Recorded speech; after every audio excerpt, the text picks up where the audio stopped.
Hello student, स्वागत है आपका आईसीटी वर्चुअल क्लासेस में। मैं हूं कविता, आपकी बायो टीचर। उम्मीद करती हूं आप सभी अच्छे होंगे और स्वस्थ होंगे। सो क्लास कंटिन्यू करेंगे अपना चैप्टर जिसमें हम बात कर रहे हैं reproduction in animal. So previous lecture में हमने समझा गैमीट फॉर्मेशन से पहले गैमीट होता क्या है एक्चुअली में, और गैमीट जो है उसमें डिप्लॉयड कंडीशन होती है या हैप्लॉयड कंडीशन होती है। एक बार हम रिवाइज कर लेंगे यहाँ पर, और आज बात करेंगे फीमेल गैमीट के बारे में और मेल रिप्रोडक्टिव सिस्टम के बारे में। तो आगे बढ़ते हैं और स्टार्ट करते हैं अपना टॉपिक। ये फीमेल रिप्रोडक्टिव सिस्टम है। नंबर 4 पे जो पार्ट है इसका नाम है ओवरी। क्या नाम है? ओवरी है। ठीक है, एक ओवरी ये है और एक ओवरी ये है। तो यहाँ पर क्या होता है, गैमीट का फॉर्मेशन होता है। हमने कहा गैमीट फॉर्मेशन जो है वो मंथली होता है। और यहाँ पर क्या होगा, ऐसा नहीं है कि दोनों जो ओवरी है वो गैमेट फॉर्मेशन सेम टाइम पे करेगी। एक बार यहाँ से क्या होगा, गैमेट फॉर्मेशन होगा, एक बार यहाँ से गैमेट फॉर्मेशन की प्रोसेस होती है।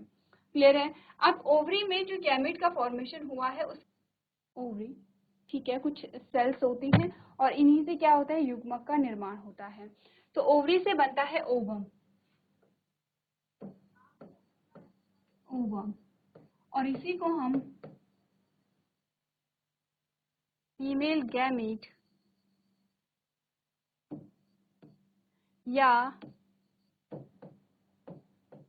मादा युग्म कहेंगे। अभी तक जो हम यहाँ पे फीमेल गैमेट के बारे में जानते हैं वो ये है कि फीमेल गैमेट जो है वो कैसा होता है, उसमें हैप्लॉइड कंडीशन होती है। हैप्लॉइड यानी कि हैप्लॉइड का मतलब है कि इसमें 23 क्रोमोसोम होते हैं। ठीक है, कितने होते हैं? 23 क्रोमोसोम होते हैं। ठीक है, अब क्रोमोसोम क्या होते हैं? हमने कहा क्रोमोसोम कुछ रॉड जैसे स्ट्रक्चर होते हैं, और इन रॉड जैसे स्ट्रक्चर के अंदर क्या होता है, हमारा डीएनए होता है। अब डीएनए क्या है? हमने कहा हमारे बॉडी में जितनी भी प्रक्रियाएं हैं, जितनी भी कैरेक्टर्स हैं, वो किसकी वजह से होते हैं? हमारे डीएनए की वजह से होते हैं। क्लियर है इतना? तो ये है फीमेल गैमेट। अब ऐसे ही थोड़ा फीमेल गैमेट के बारे में अगर हम बात करें, सबसे पहले हमने फीमेल रिप्रोडक्टिव सिस्टम के बारे में बात की थी, जिसमें हमने कहा था the female reproductive system consist of a pair of ovaries, यानी कि एक जोड़ी ओवरीज यहाँ पे पाई जा रही है। A pair of fallopian tube, एक जोड़ी फैलोपियन ट्यूब है, यानी कि एक जोड़ी ये है और एक जोड़ी ये है, एक जोड़ी फैलोपियन ट्यूब, जिसे हम क्या कहते हैं, ओविडक्ट भी कहते हैं। और एक सिंगल यूट्रस यहाँ पर होता है, जो ये वाला रीजन है। तो यूट्रस एक्चुअली में क्या है, इसे हम क्या कहते हैं, गर्भाशय कहते हैं। गर्भाशय जहाँ पे, या गर्भ कहते हैं, जहाँ पे जो भ्रूण है, जो डेवलपिंग एम्ब्रियो है, या आपने का जो न्यू बॉर्न है, वो जन्म से पहले अपनी माता के गर्भ में रहता है, तो वो गर्भ ही क्या है, ये यूट्रस है। आपने कहा जो ओवम है या जो ओवा है या जो फीमेल गैमेट है वो ओवरीज यहाँ पे प्रोड्यूस करेंगी। ठीक है, फैलोपियन ट्यूब जो है उसका काम क्या होगा, हम बात करेंगे जब हम फर्टिलाइजेशन पढ़ेंगे। अभी क्योंकि हम प्री फर्टिलाइजेशन फेज पढ़ रहे हैं, ये बातें आपको पता है, हमने पहले ही यहाँ पे नोट किया था। रिप्रोडक्शन 3 स्टेप में कंप्लीट हो रहा है, pre fertilization, fertilization and post fertilization. अभी तक हम प्री फर्टिलाइजेशन में ही हैं, जिसमें हम गैमेट फॉर्मेशन की बात करेंगे। तो अभी तक सिर्फ इतनी बात हुई है, अभी तक जो हमने बात की है वो सिर्फ इतनी बात की है कि ओवरी में क्या है, यहाँ पे गैमेट फॉर्मेशन हो गया है। ओवरी में क्या है, गैमेट फॉर्मेशन हो गया है। इतनी अभी तक हमने बात की है। अब निषेचन क्या होता है, कहाँ पर होता है, कैसे होता है, इसके बारे में हम बाद में बात करेंगे। ठीक है, तो चलिए अगला हमारे पास आता है यहाँ पे एस्ट्रोजन। क्या होता है एस्ट्रोजन? एस्ट्रोजन और प्रोजेस्टेरोन यहाँ पे हार्मोन होते हैं। हार्मोन, अब आप बोलेंगे हार्मोन क्या? हार्मोन हमारी बॉडी में कुछ केमिकल होते हैं। केमिकल वो नहीं जो आप लैब में देखते हैं, हमने कहा हमारी बॉडी के द्वारा भी क्या होते हैं, केमिकल स्रावित होते हैं।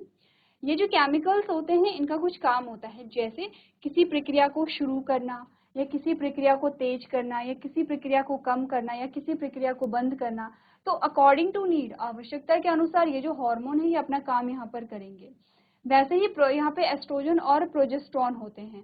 एस्ट्रोजन का काम क्या होता है? युग्मक निर्माण में, फीमेल जो होती है, फीमेल में युग्मक निर्माण में एस्ट्रोजन इंपॉर्टेंट रोल प्ले करते हैं। वैसे एक और हार्मोन होता है जिसे हम प्रोजेस्टेरोन कहते हैं, और प्रोजेस्टेरोन को हम प्रेगनेंसी हार्मोन भी कहते हैं। तो आपने देखा होगा जैसे घरों में या अपने आसपास आपने किसी प्रेग्नेंट फीमेल को देखा होगा, तो जो प्रेग्नेंट फीमेल होती है तो वहाँ पर प्रोजेस्टेरोन रिलीज होता है, ठीक है, जो प्रेगनेंसी को बनाए रखने के लिए इम्पोर्टेंट होता है, ठीक है। एस्ट्रोजन के बारे में क्या हमें बता रखा है? आपने कहा एस्ट्रोजन और ऑस्ट्रोजन, यानी कि एस्ट्रोजन, आप एस्ट्रोजन पढ़िए या ऑस्ट्रोजन पढ़िए, is the primary female sex hormone secreted by ovaries. अब ये जो हार्मोन है ये कहाँ से निकलते हैं? ये भी ओवरी से ही निकलेगा, ठीक है। काम क्या होता है इसका? It is responsible for development of female reproductive organs, secondary sexual characteristics, development of female gamete that is ovum and maintenance of menstrual cycle. तो देखिए हमने कहा जो एस्ट्रोजन है वो अंडाशय के द्वारा स्रावित होते हैं। तो अब ओवरी के दो काम हैं, एक तो पता हमें चले हैं, एक तो गैमेट फॉर्मेशन हो रहा है, दूसरा एस्ट्रोजन को भी रिलीज कर रहा है, सिक्रीट कर रहा है, ठीक है, यानी कि श्रावण कर रहा है। श्रावण आप समझते हैं, यानी कि ओवरी है और ओवरी से क्या निकल रहा है? आपने कहा ओवरी से एस्ट्रोजन निकल रहा है, तो उसे श्रावण या सिक्रेशन कहते हैं। आपने कहा ये जो इसका काम है कि ये क्या करते हैं? फीमेल रिप्रोडक्टिव ऑर्गन, जो प्रजनन अंग है फीमेल के, उनको डेवलप करेगा। अब डेवलप करने का मतलब क्या होता है? देखिए आपके पास एक चैप्टर आता है एडोलसेंस, यानी कि किशोर अवस्था, प्यूबर्टी के बारे में हम बात करते हैं। किशोर अवस्था जो शुरू होती है वो 12 से 13 वर्ष की उम्र में शुरू हो जाती है, ठीक है, बोथ गर्ल्स एंड बॉयज। जो यहाँ पे गर्ल्स होती हैं या जो बॉयज होते हैं, दोनों में 12 से 13 वर्ष की उम्र में क्या होती है? जो किशोर अवस्था है वो शुरू होती है। किशोर अवस्था का सिंपल सा मतलब ये है कि अब यहाँ पर जो गर्ल्स हैं या जो बॉयज हैं, उनके जो प्रजनन अंग हैं या जो उनका प्रजनन तंत्र है या उनकी जो प्रजनन प्रणाली है वो मेच्योर यहाँ पर होंगे। ऐसा नहीं था कि आपने का कोई न्यू बॉर्न है, ठीक है, कोई नवजात है, ऐसा नहीं है कि उसकी बॉडी में अभी रिप्रोडक्टिव सिस्टम नहीं है, उसकी बॉडी में रिप्रोडक्टिव सिस्टम है, लेकिन अभी वो मेच्योर नहीं है, परिपक्व नहीं है, यानी कि अभी ऐसा नहीं है कि रिप्रोडक्शन की प्रोसेस करने में वो सक्षम है। आपने कहा 12 से 13 वर्ष की उम्र आते आते बॉडी में अब परिवर्तन होने लगते हैं, कुछ चेंजेस होने लगते हैं, और हम कहते हैं कि यहाँ पर रिप्रोडक्टिव मेच्योरिटी आती है, यानी कि प्रजनन के रूप से परिपक्वता आती है।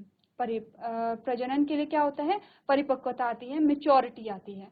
तो हमें यही बोला गया है कि जो एस्ट्रोजन है वो क्या करता है? प्रजनन अंगों का विकास करता है। प्रजनन अंगों के विकास का मतलब है कि प्रजनन अंग जो होते हैं वो मेच्योर होते हैं, परिपक्व होते हैं, जिससे कि वो प्रजनन के लिए सक्षम हो सके। दूसरा सेकेंडरी कैरेक्टर आते हैं। सेकेंडरी कैरेक्टर जैसे कि जब हम चैप्टर पढ़ेंगे तो हम डिटेल में कैरेक्टर्स को देखते हैं। सेकेंडरी कैरेक्टर का मतलब होता है, जैसे अगर आप लड़कों में देखते हैं तो 10-11 साल के जो यहाँ पे बॉयज होते हैं, आप देखते हैं कि वो पतले होते हैं, उनमें कोई बियर्ड्स नहीं होती है, उनकी आवाज़ पतली होती है। तो ये उनके क्या है? कैरेक्टर हैं, ठीक है। अगर आप देखेंगे यहाँ पे 13, 14 या 15 वर्ष के जो बच्चे होते हैं, वो एकदम से उनकी हाइट बढ़ने लगती है, उनका वेट भी बढ़ने लगता है, उनकी बियर्ड्स आने लगती हैं, उनकी आवाज़ भारी होने लगती है। ये है द्वितीय लक्षण, सेकेंडरी कैरेक्टर। जब ये कैरेक्टर आने शुरू हो जाते हैं, इसका मतलब कि यहाँ पर क्या है? रिप्रोडक्टिव मेच्योरिटी आ रही है। सेम ऐसा फीमेल में होता है कि फीमेल जो है, फीमेल की आवाज़ पतली होने लगती है यहाँ पर। और आपने कहा कि जो सेकेंडरी कैरेक्टर है, सेकेंडरी कैरेक्टर ही इंडिकेट करते हैं कि प्यूबर्टी जो है वो आ गई है। तो आपने कहा क्या काम होगा एस्ट्रोजन का? प्रजनन अंगों का विकास करना, द्वितीय लक्षण को लेकर के आना, युग्मक का निर्माण करना, युग्मक या अंडाणु के विकास में क्या करना? मदद करना, और मेंस्ट्रुअल साइकिल के रखरखाव के लिए जिम्मेदार होता है। अब क्या होता है? जब प्यूबर्टी आएगी, यहाँ पर प्यूबर्टी आती है, किशोर अवस्था जब आती है 12 से 13 वर्ष की उम्र में, तो जो फीमेल होती हैं, जो गर्ल्स होती हैं, उनमें एक प्रोसेस शुरू होती है जिसे हम कहते हैं मेंस्ट्रुएशन। ये एक साइक्लिक प्रोसेस है, और यहाँ पर क्या होता है? अपने का सिक्रीशन फेज आता है एक, जो कि यहाँ पे 3 से 7 दिन का होता है, ठीक है। यहाँ पे सिक्रीशन में क्या होता है? ब्लड, उसके साथ आपने का जो टिश्यू होते हैं, या आपने का उसमें जो गैमीट होता है उसका सिक्रेशन यहाँ पर होता है, ठीक है। तो ये एक क्या है? रिदमिक प्रोसेस है, साइक्लिक प्रोसेस है, मंथली प्रोसेस है, इसे कहते हैं मेंस्ट्रुएशन। अब ये जो प्रोसेस है ये 12 से 13 वर्ष की उम्र से पहले नहीं पाई जाती है फीमेल में। तो 12 से 13 वर्ष की उम्र में जब बॉडी में चेंजेस आते हैं, तब यहाँ पर क्या होता है? मेंस्ट्रुएशन स्टार्ट होता है, ठीक है। अब यहाँ पर मेंस्ट्रुएशन स्टार्ट होता है तो क्या ये हमेशा रहता है? हमने कहा नहीं, हमेशा नहीं रहता है। 45 to 50 तक की जो एज है तब तक मेंस्ट्रुएशन रहता है। 45 से पहले भी किसी में ये जो मेंस्ट्रुएशन की साइकिल है वो बंद हो सकती है, और 50 के बाद भी किसी में बंद हो सकती है। तो वैरी करता है, जैसे किशोर अवस्था जो है हो सकता है वो किसी में 12 वर्ष की उम्र में आए, किसी में 13 में आए, किसी में 14 भी आ सकती है। तो वैरी करता है पर्सन टू पर्सन यहाँ पर। तो हमने पढ़ा है यहाँ पे एस्ट्रोजन के बारे में, एस्ट्रोजन क्या होता है, एस्ट्रोजन कहाँ से रिलीज होता है, एस्ट्रोजन के क्या फंक्शन होते हैं, ये हमने यहाँ पर देखे हैं। तो आपको ये सारी चीजें नोट कर लेनी है।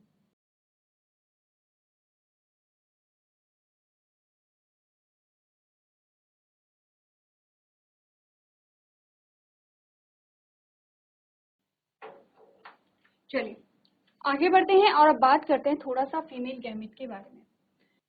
फीमेल गैमेट जिसका नाम है ओवम, और ओवम का स्ट्रक्चर कुछ इस प्रकार का रहता है। ठीक है, ये एक सेल है जिसे हम एक्सेल भी कहते हैं, ओवम कह रहे हैं, फीमेल गैमेट या मादा युग्मक हम कह रहे हैं। तो ये एक सेल होती है, और सेल के यहाँ पर आपने कहा न्यूक्लियस होगा, और यहाँ पर क्या होंगे, क्रोमोसोम होंगे, जिनका नंबर कितना होगा, 23 क्रोमोसोम यहाँ पर होगा। ठीक है, क्लियर है, पढ़ ले सेम चीजें। आपने कहा the ovary produces the female gamete known as ovum और ओवा। ठीक है, ओवा प्लूरल में यहाँ पर कह रहे हैं। ठीक है, चलिए, तो हमने बोला जो फीमेल गैमेट है वो ओवरी से प्रोड्यूस होता है, इसका नाम ओवम है या ओवा है। ठीक है, in human being a single mature egg और ovum is released into the oviduct और fallopian tube by the respective side ovary every month. ठीक है, the ovum is a single cell and is much larger than the sperm. Sperm क्या है, male gamete है. It is non-motile and is carried to the uterus by the oviduct. तो क्या क्या चीजें हमने फीमेल गैमेट के बारे में समझे। फीमेल गैमेट जिसे यहाँ पे डिम्ब कहा गया है, ओवम कहा गया है, एक्सेल कहा गया है, ठीक है, मादा युग्मक कहा गया है। तो ये सारे टर्म्स आप यहाँ पर ध्यान रखेंगे। ठीक है, मेन क्या है, ओवम है या एक्सेल, यहाँ पर आप ध्यान रखेंगे। आपने कहा जो ओवम है यहाँ पे, वो मादा युग्म को, जो यहाँ पर क्या है, ओवरी है, जो ओवरी क्या करता है, अंडाशय क्या करता है, अंडकोशिका, अंडकोशिका यानी ओवम। तो जो अंडाशय है वो मादा युग्मकों का उत्पादन करता है, जिसे अंडाणु या ओवा कहते हैं। ओवा हम बहुवचन में कहेंगे, जब बहुत सारे ओवम होंगे तो उसे हम क्या कह रहे हैं, ओवा कह रहे हैं, के रूप में जाना जाता है। मनुष्य में प्रत्येक माह एक परिपक्व अंडाणु, यानी कि यहाँ पर क्या होता है, हर मंथ एक परिपक्व अंडाणु, यानी कि एक परिपक्व, एक मेच्योर ओवम संबंधित अंडाशय द्वारा डिंब वाहिनी या फैलोपियन ट्यूब में छोड़ा जाता है। ये बोल रहे हैं कि 2 ओवरीज है, और हर मंथ क्या होता है, एक ओवरी से एक गैमेट निकलेगा, दूसरे मंथ दूसरी ओवरी से क्या निकलेगा, यहाँ पे गैमेट फॉर्मेशन होता है। अंडाणु एकल कोशिका है, यानी कि अंडाणु एक सिंगल सेल है, एक कोशिका है, एक से ज्यादा नहीं है, 2 या बहुकोशिकीय नहीं होता है, बल्कि जो गैमेट है वो एक सिंगल सेल होती है और शुक्राणु से बड़ा होता है। तो शुक्राणु क्या है यहाँ पर, शुक्राणु है यहाँ पर मेल गैमेट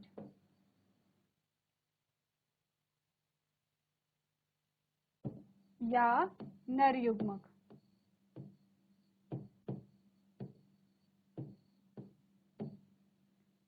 ठीक है, शुक्राणु क्या है यहाँ पर, मेल गैमेट है या नर युग्मक होता है। ये गतिहीन होते हैं। गतिहीन का मतलब जो फीमेल गैमेट है उनमें कोई गति नहीं पाई जाती है, वो मूवमेंट नहीं करते हैं। जबकि जब आप मेल गैमेट के बारे में बात करेंगे, जब आप शुक्राणु के बारे में बात करेंगे, तो आप देखेंगे शुक्राणु में गति होती है। तो आपने कहा कि जो फीमेल गैमेट है, अब ये अंतर भी ध्यान रखना है, मेल गैमेट और फीमेल गैमेट का अंतर भी आपको ध्यान रखना है। आपने कहा जो यहाँ पे मेल गैमेट है उसमें गति होती है, फीमेल गैमेट में कोई गति नहीं होती है, अंडवाहिनी द्वारा या गर्भाशय तक लेके जाया जाता है। अब यहाँ पर क्या हमने पढ़ा है, देखो हमने कहा यहाँ पर बना है गैमेट।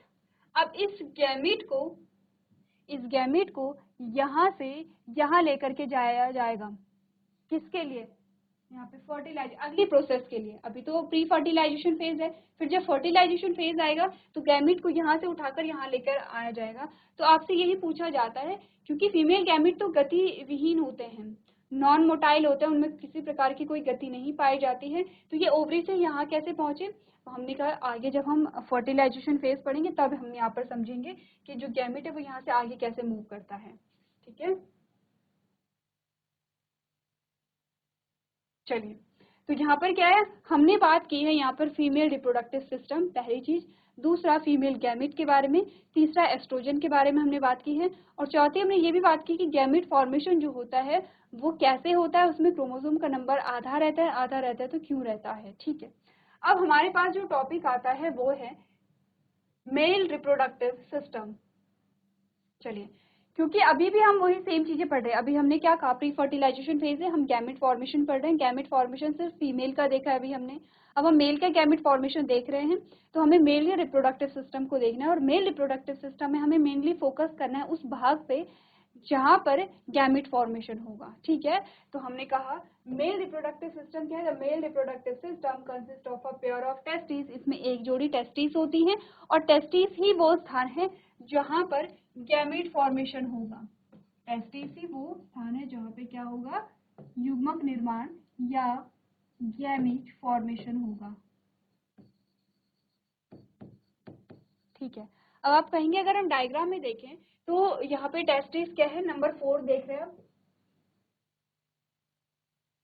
नंबर 4 क्या है, यहाँ पे टेस्टिस होती हैं। अब आप कहेंगे एक जोड़ी में दिखाई नहीं दे रही, तो आप अगर ध्यान से देखेंगे, एक स्ट्रक्चर ये है, ये वाला, और दूसरा स्ट्रक्चर ये है। अगर आप स्ट्रक्चर को देखेंगे,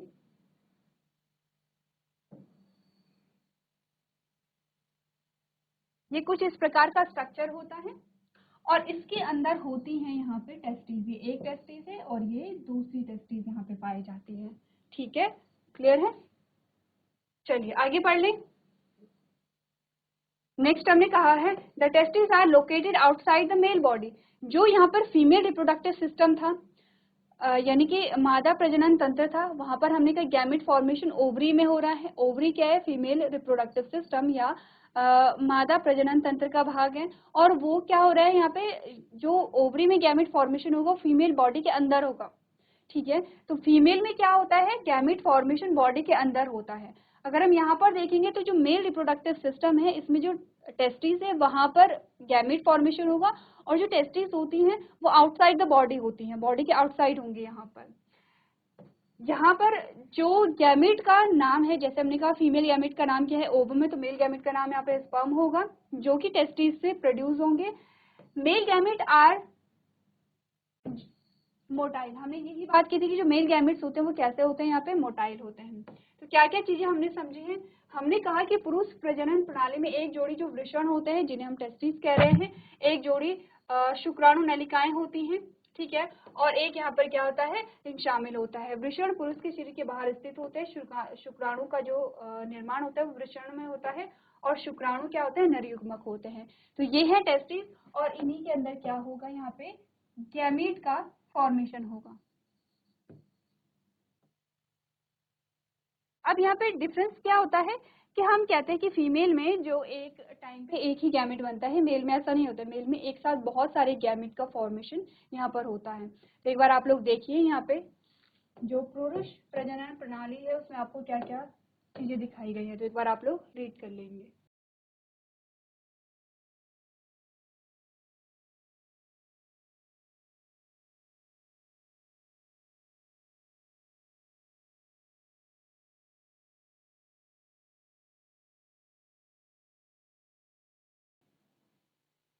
चलिए आगे बढ़ते हैं, बात करते हैं यहाँ पर गैमीट के बारे में, स्ट्रक्चर के बारे में बात करते हैं। उससे पहले हमारे पास, जैसे आपने एस्ट्रोजन पढ़ा था, एस्ट्रोजन क्या है, फीमेल में एक हार्मोन है। ठीक है, वैसे ही मेल में क्या होता है, यहाँ पे टेस्टोस्टेरोन हार्मोन होता है। इसके भी वही काम होते हैं जैसे फीमेल हार्मोन के वहां पर होते हैं। जैसे एस्ट्रोजन में हमने देखा है, तो हमने कहा testosterone is the primary male hormone and is produced by the testis. Testosterone क्या होता है, प्राथमिक हार्मोन होता है, वृषण के द्वारा निर्मित होता है। जैसे एस्ट्रोजन ओवरी से ही निकल रहा था, वैसे ही आपने कहा कि यहाँ पर जो टेस्टोस्टेरोन है ये भी टेस्टिस से ही निकल रहा है।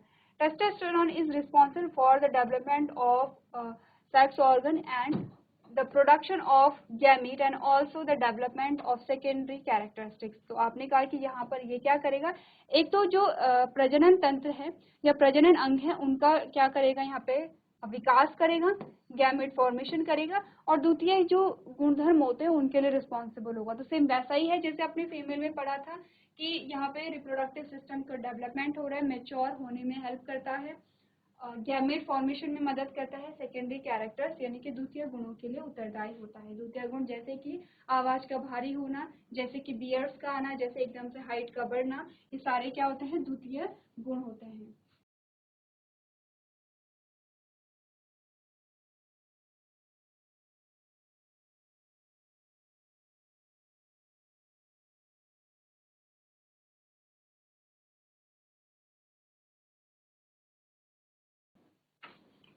चलिए, तो ये तो है बात हार्मोन की।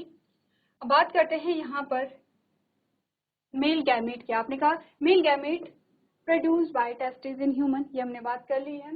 Millions of gametes are produce by testis in a day. Each gamete is a single cell. यहाँ पर सेम जो मेल गैमेट है वो भी क्या है, सिंगल सेल होता है। Microscopic cell having a head, a middle piece and a tail as its parts. तो आपने कहा कि अगर हम बात करें मेल गैमेट के बारे में तो इसके अलग अलग पार्ट्स होते हैं, जैसे कि इसका हेड वाला पोर्शन होता है, इसका ये मिडिल पोर्शन होता है, ये टेल वाला पोर्शन होता है। हेड पोर्शन में न्यूक्लियस होता है और आप जानते हैं कि न्यूक्लियस में क्या होंगे, क्रोमोसोम होंगे। और हमने कहा यहाँ पे भी क्रोमोसोम का जो नंबर होगा वो क्या होगा, 23 क्रोमोसोम यहाँ पर प्रेजेंट होंगे। ठीक है, मिडिल पार्ट जो इसमें माइटोकॉन्ड्रिया रहता है ये है टेल वाला पोर्शन। तो सबसे पहले तो हमने कहा है कि जो मेल गैमेट है वो कैसा होता है, मोटाइल होता है, इसमें गति होती है, यानी कि ये मूव कर सकता है। ठीक है, नेक्स्ट हमने कहा, अब आपको बताया जा रहा है कि इस पार्ट में क्या क्या। आपने कहा head contain a nucleus with a single set of chromosomes. आपने कहा जो हेड है उसमें न्यूक्लियस होगा और उसमें सिंगल सेट। सिंगल सेट का मतलब होता है 23 क्रोमोसोम, डबल सेट का मतलब होता है 46 क्रोमोसोम। ठीक है, the middle piece contain a large number of a mitochondria. जो मिडिल पीस है, जो बीच का पीस है, उसमें माइटोकॉन्ड्रिया होता है। That provide energy during active movement. और ये क्या करता है, ऊर्जा प्रदान करता है, क्योंकि माइटोकॉन्ड्रिया को हम एनर्जी हाउस कहते हैं। Gamete is a motile which moves through the female reproductive track with the help of the tail. आपने कहा कि जो मेल गैमेट होता है वो कैसा होता है, मोटाइल होता है। तो मेल गैमेट जिसे आप शुक्राणु कहते हैं, आपने कहा शुक्राणु जो है वृषण के द्वारा उत्पादित एक नर युग्मक है।